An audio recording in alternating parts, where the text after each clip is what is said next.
Hi, I'm Anthony Brown from the television show Another Look right here in Cleveland, Ohio, and also the advisor of the Alpha ESQuires of the Alpha Phi Alpha Fraternity Incorporated Delta Alpha Lambda chapter. Okay. The first thing that I want to ask you is about how you mentor the children. What grades do you start with?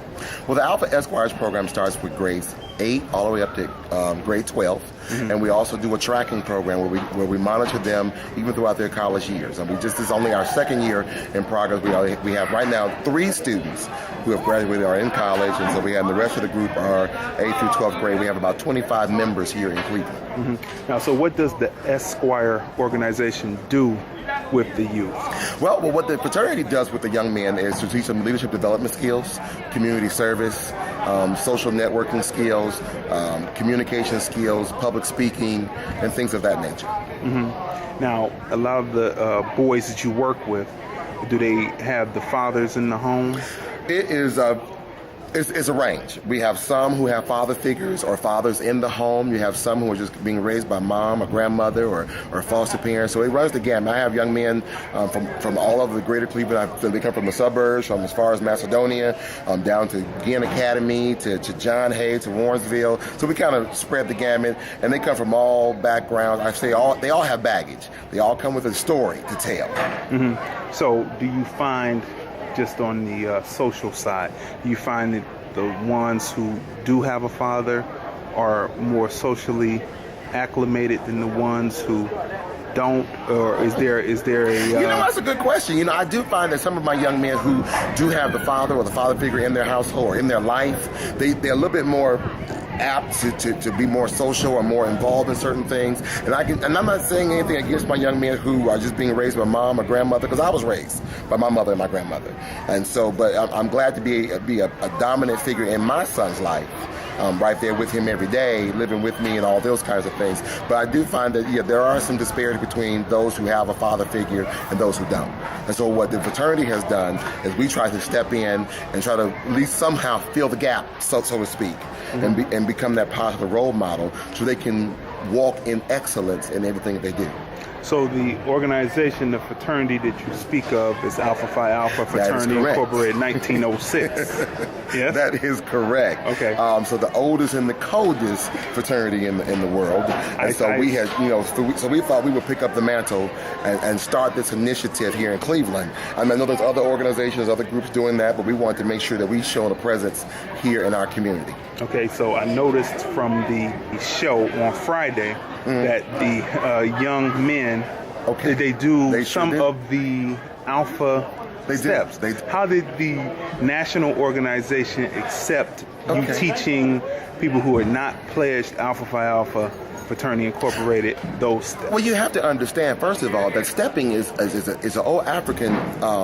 It comes from Africa, so we don't own the right to it. No, not the Alphas or Omegas or Kappas, Deltas, AKs, or whomever it may be. We don't own the right to that. That is something that's part of our culture, our heritage, our history, our past. So if we don't ever, if we forget our past, we'll never know what our future is. So it's just that, yes, the fraternities and sororities have maybe taken it on and made a new life, but there are young people and other organizations doing it across the country. So the fraternity wasn't really upset about it. They weren't mad about it. They just wanted to make sure that if you're going to work with the young men and teach them these kinds of things, make sure that they're under the right auspices and doing it for the right reason. Because first and foremost, for our Alpha ESQuires, academics is the #1 goal and priority. They have to have a 2.5 or above. So it's not like, stepping is, that's the entertainment, that's the social piece of it all. But yes, they're doing the community service. We're checking grades on a regular basis. We're doing, progress checks. We're communicating with teachers and parents and administrators. So the first and foremost is academics. Scholarship is our #1 goal. Then, we have other initiatives, and we have a total of 9 initiatives here in Cleveland that we try to address. #1 is academics. Number 9 is the actual stepping. Okay. So that, you got to get through those other steps before you can even get to, okay, now we're going to teach you how to do this and do a good job at it.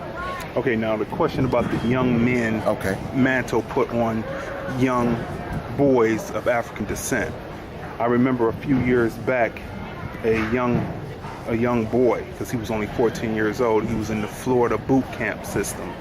and they basically beat him to death out there on the training field, and they killed him. And the reporter asked the guy, he said he was a young boy, the black man said, and he said, was he really a boy? Wasn't he really a man?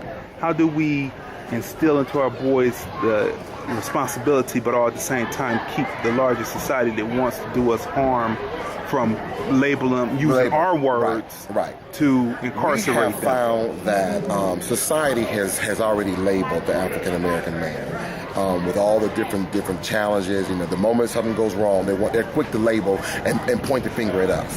And so, as a fraternity, as an organization, we're trying to dispel those myths, those rumors, those lies, those accusations, and trying to show the society that our young men are of value. They mean something. But if we don't teach them, if we don't take the time out, we're so quick to want to throw them, to the system. But we don't take the time to show them how to stay out of the system.